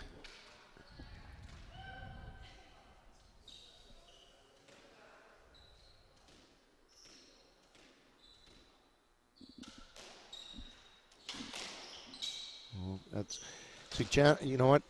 I know Jana's calling a let there, but she had, I mean, it squirted off the corner, but she had Jana backed off there, and she asked for a let, and Jana had Katie backed up. That you really want to take advantage of your positioning and just hit the shot. That game was over if you just played a straight drop off that, exactly. Which is more than capable. Exactly. Katie didn't want to get hit. Like, gave her tons of room. Forwards.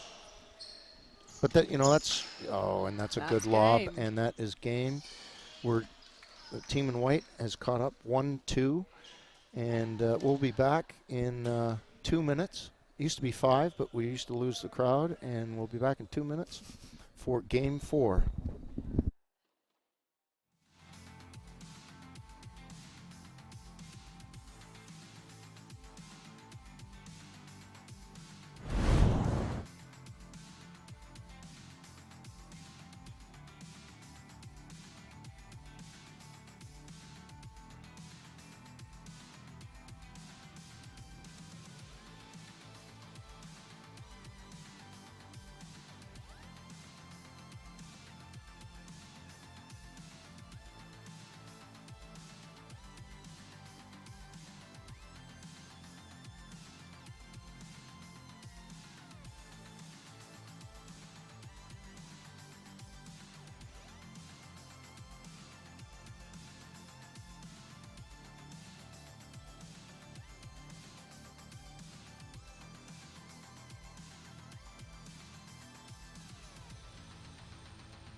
Game 4, Susie's gone. I've sent her to the showers.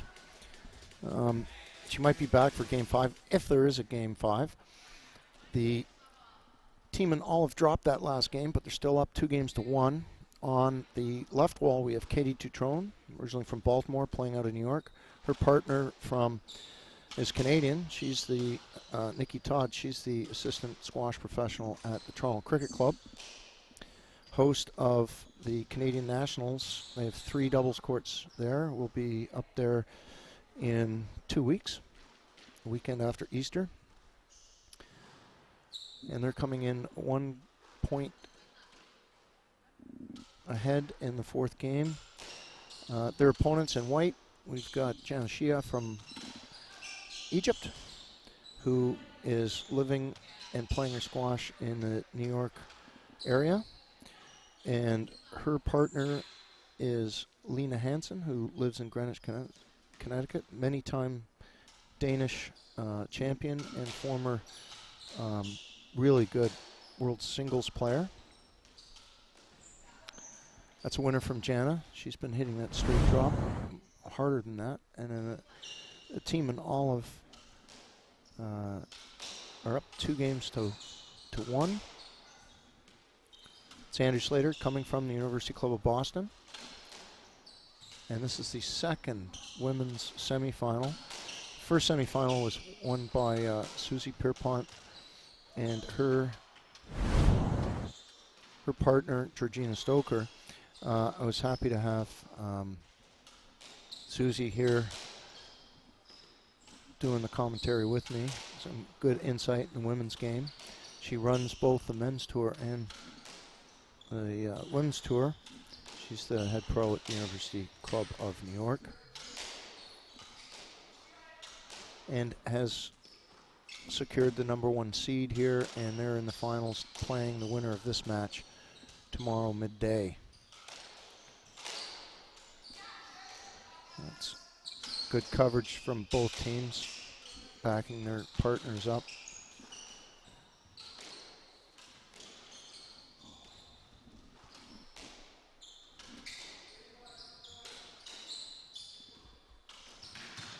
That's a really nice roll corner from Nikki Todd.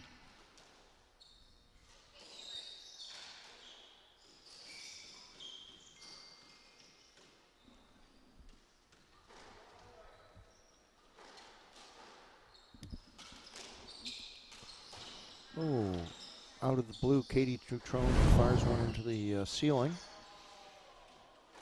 Team in white is coming in, serving 2-4.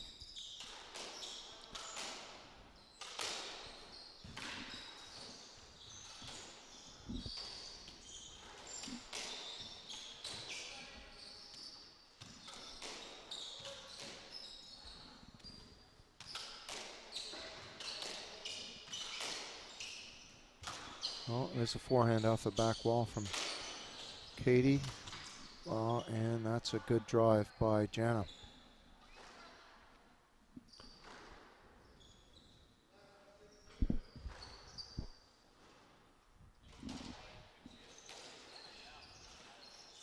Okay, it's 3-4. Lena serving to Nikki, who goes for the overhead reverse.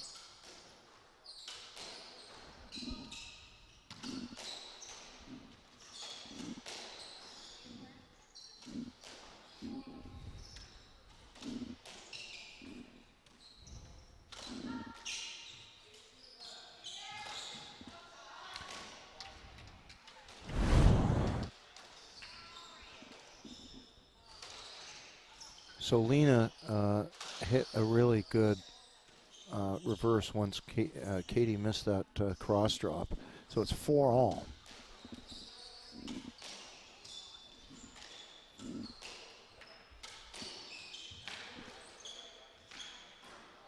Oh, and Katie tried to redrop. Jana hit the 10. So team in white was way down in this first part of the 4th game and have taken the lead. Up 5-4.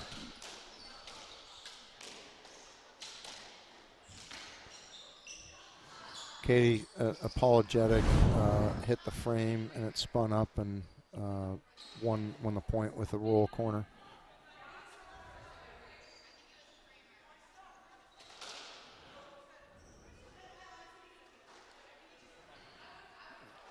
Yeah, Jana said that she stopped, but it's 5-all.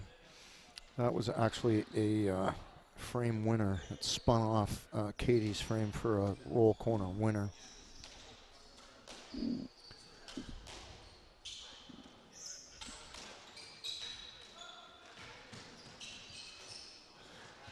Oh, there's that little Pakistani cut shot that Nikki Todd has used very well. So when there's a scramble at the front, the back player slides into the eye in the middle, and she knows that, and she's playing a really get up by the first player and then have it die before it even gets to the second player. So really, had she hit that harder, the back part of the eye would get it back.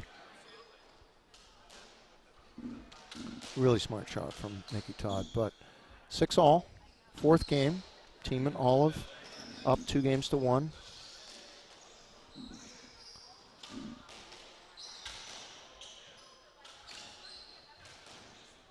Good dig from Lena Hansen.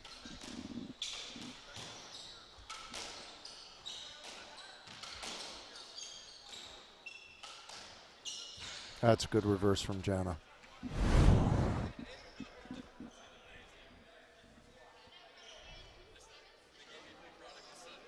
Team in white up 7-6 now. Fourth game. Error from Katie. She apologizes to her partner, Nikki Todd. Those are Christmas presents when your opponents give that to you on a nothing ball.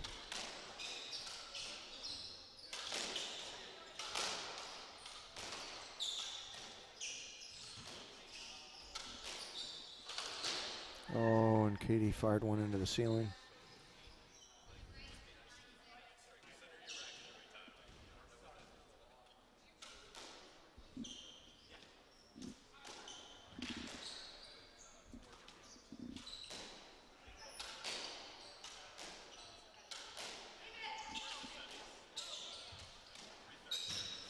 Nice pickup by Nikki Todd. And nice hands there. Oh, she should have volleyed that, but nice clearance. This could be trouble.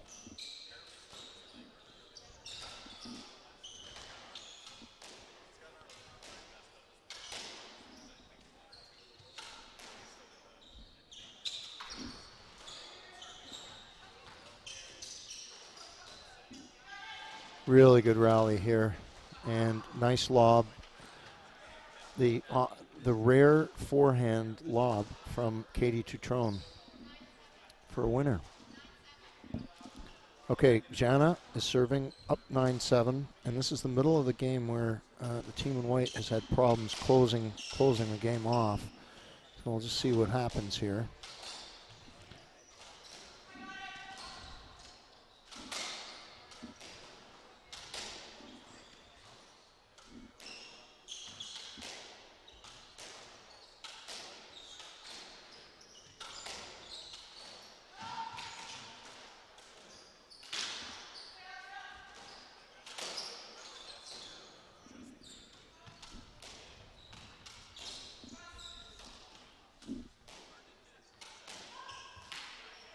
Nice overhead tomahawk from Lena Hansen to finish that point off. Really long rally. Great squash here.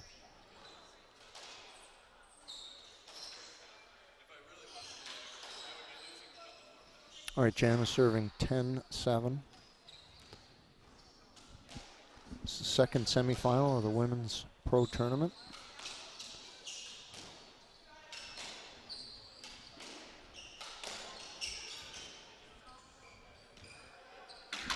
Pretty good lob by Katie, and Jana got a chance. She's laughing to herself like, oh, I look like an idiot trying to get that back as it hit the ceiling.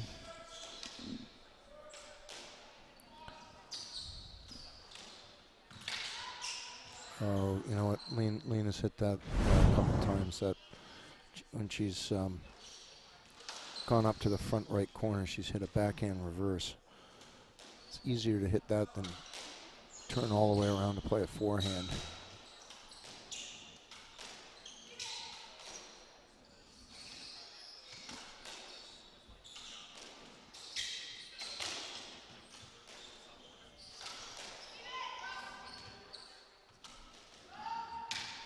So Nikki Todd called her partner off to play the backhand roll, knowing that Lena was back in the court, and then followed up nicely. So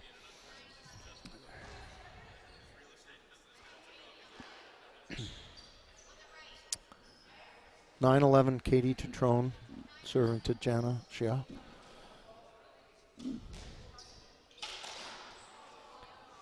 And that was a reverse 10 off the serve.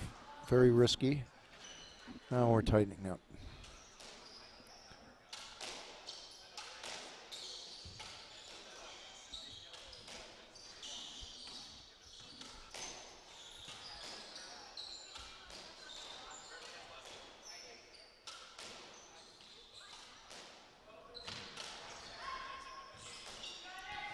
Katie Tutrone just happy to keep going cross court to Lean Hansen.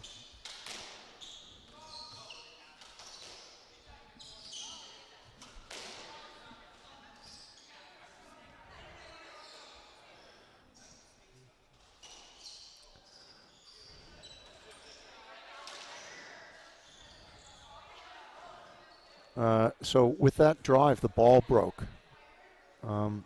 I'm surprised that they all stopped play, but it must be pretty obvious to everyone that the ball did break. So we're going to play a lead on that, and it's going to be 10-11 with the team in olive serving. So they're going to have to warm up a new ball. So this is the new way of warming up the ball with one player hitting it, reverse 3 walls, etc., and then used to warm up the ball as a team.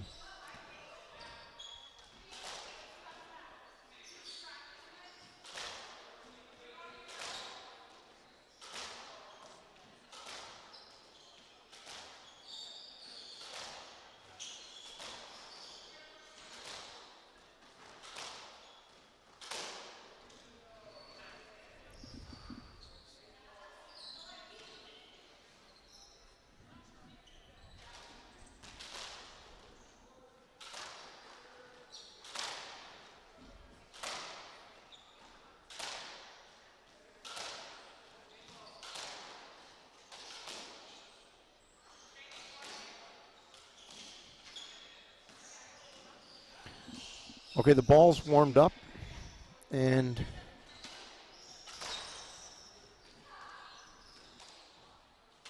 maybe not. Katie Tutrone just hit a dead neck and wanted to hit it a few more times.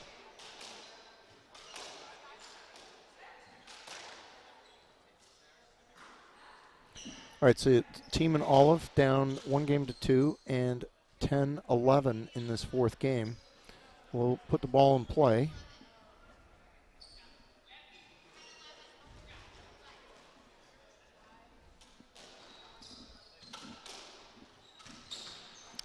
Now, those of you who aren't unfamiliar with the new warmed-up ball, the ball kind of skids a lot more than a warmed-up, old ball, and it takes funny bounces, and you can really lay the ball down with some shots. Oh,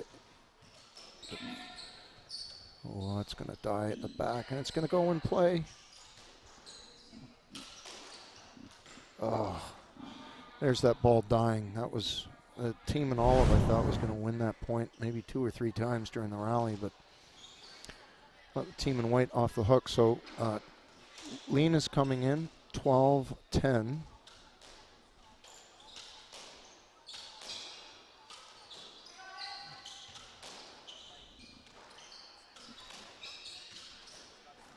She's got to volley that. Take some weird bounces with a new ball at the back, so you got to be very careful.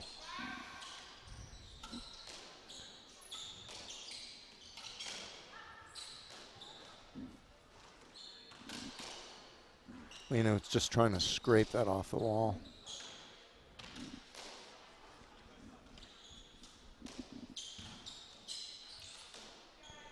Ooh, that's a good lob from Katie. Oh, and she fired it into the ceiling. So 13-10 for the team in white. Trying to get this match into a 5th game.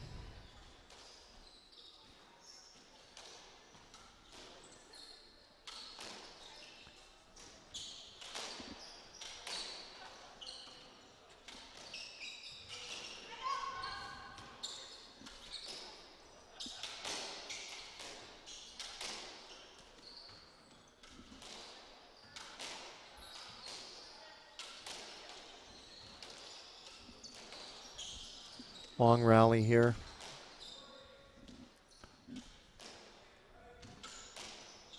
Both teams content to keep it deep for the moment. And as I say that, Nikki Todd drills in a low, hard drive for a winner. Okay, Jana is serving from the right. 13-11.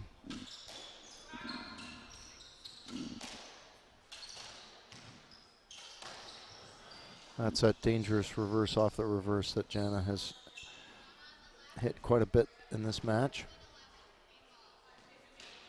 Game ball, 14-11 to take it into a 5th and final game.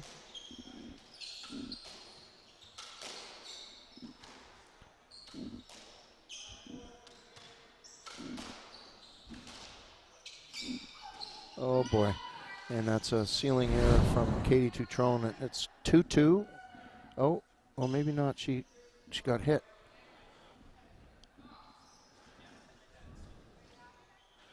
That's got a little bit of an inexperience from Jano in that when she's not crossing over to the side wall yet. So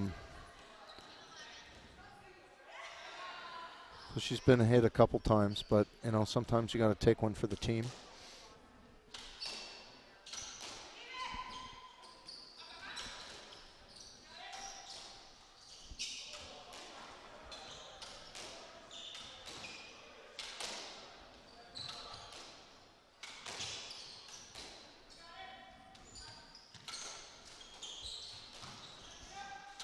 Katie just persistent with the cross-court lobs, and unfortunately she went to Jana, who hits a reverse winner, and now we do have the end of this game. It's 2-2.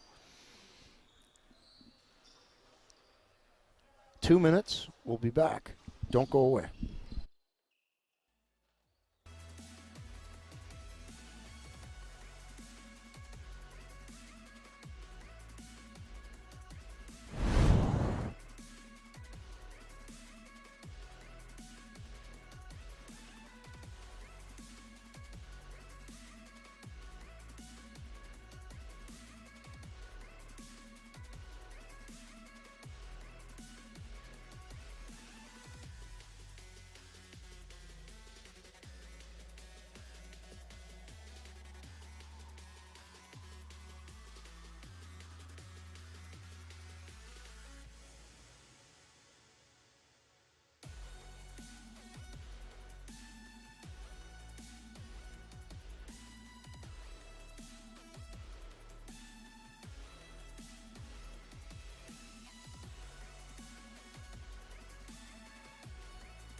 Okay, we're back for the fifth and final game of the women's second semifinal here. Sandra Slater coming from the University Club of Boston. 2024 MFS ProAm doubles.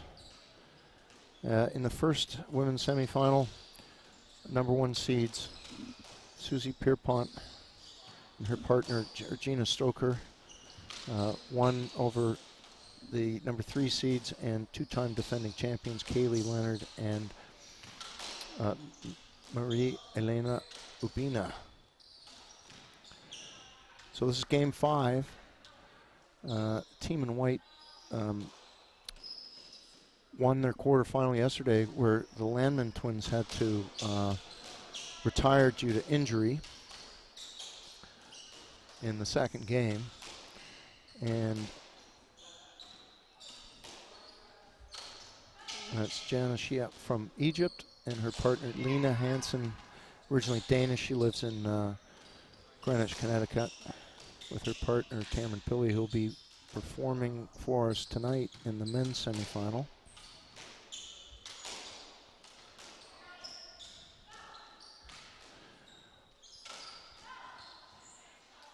Oh, that's a nice three-wall nick by Lena Hansen. So the team in olive is down 1-2. They were up 2 games to love and now have found themselves in a 5th game. And that's a good drop by Katie Tutron. She's originally from Baltimore, now lives in New York.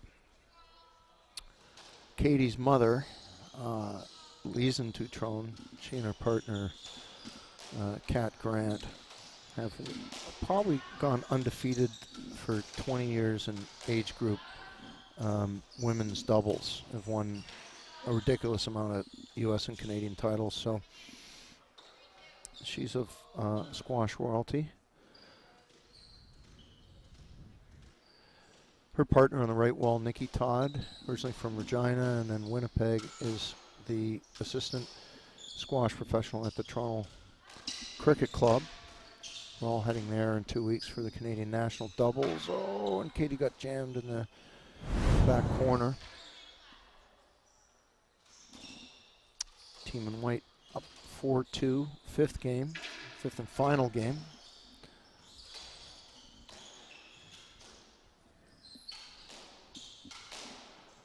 So strategy here is basically to work Lena up and back.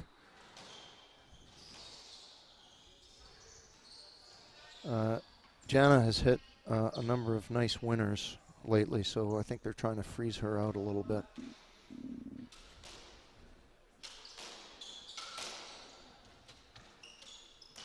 Oh, Nikki Todd fired it up above the line, out. 5-3, Jana serving. That's a nice pickup by Katie Tutron. And Nikki is saying sorry because she, off the front wall, she hit Jana with the ball. They're coming in 4-5, team in olive. Susie Pierpont did call that this match would be very close. Oh, bad bounce at the back.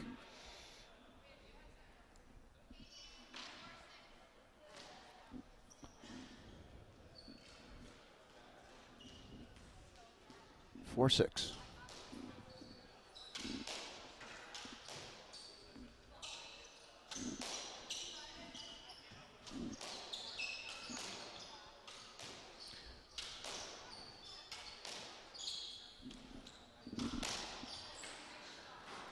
Jana has hit that low, hard drive a few times. That's probably why Katie wants to go cross court to Lena a little bit more, because she doesn't want to have to put up with those winners from Jana.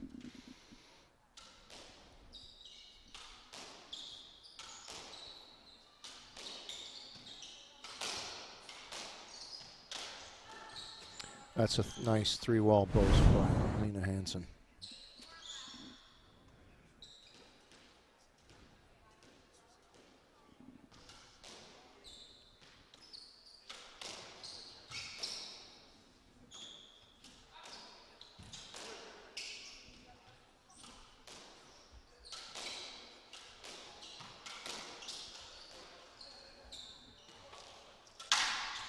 It's a good dig from Jana. Oh, and she saw that little cross nick that Nikki was trying to hit, and she went up and she hit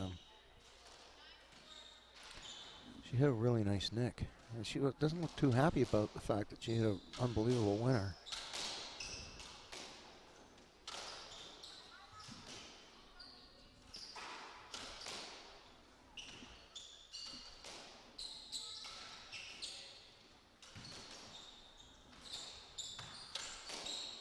Team in Olive up 2-0 in big trouble here. They've got a big lead to deal with here from the team in white, and Nikki Todd with a backhand 10.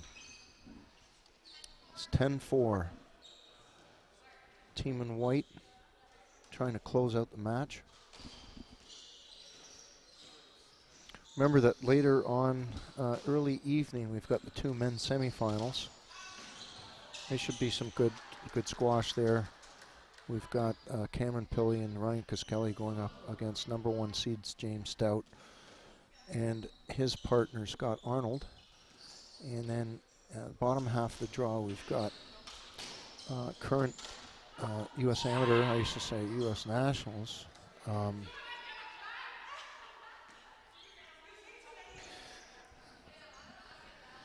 Lena Hansen screaming for somebody to appreciate the rolling dead nick 3-well that she just hit. Yeah, the second semifinal, so we got Elroy Leong and Kyle Martino taking on #2 seeds and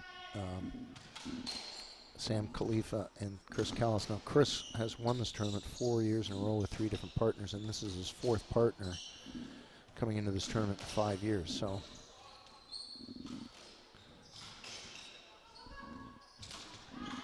Oh.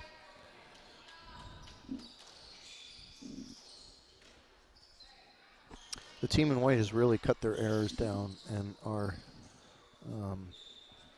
being a lot more aggressive in their shot selection here.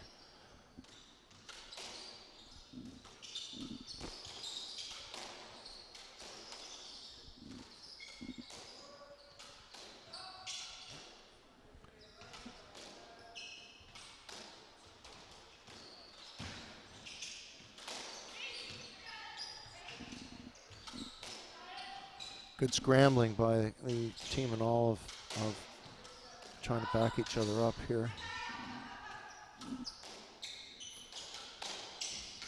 Oh, it's a hard front wall side net from Jana. And 13-5, wow, a decisive lead here for the team in white. But kudos to them and being aggressive, and they've forced a few errors out of Nikki Todd.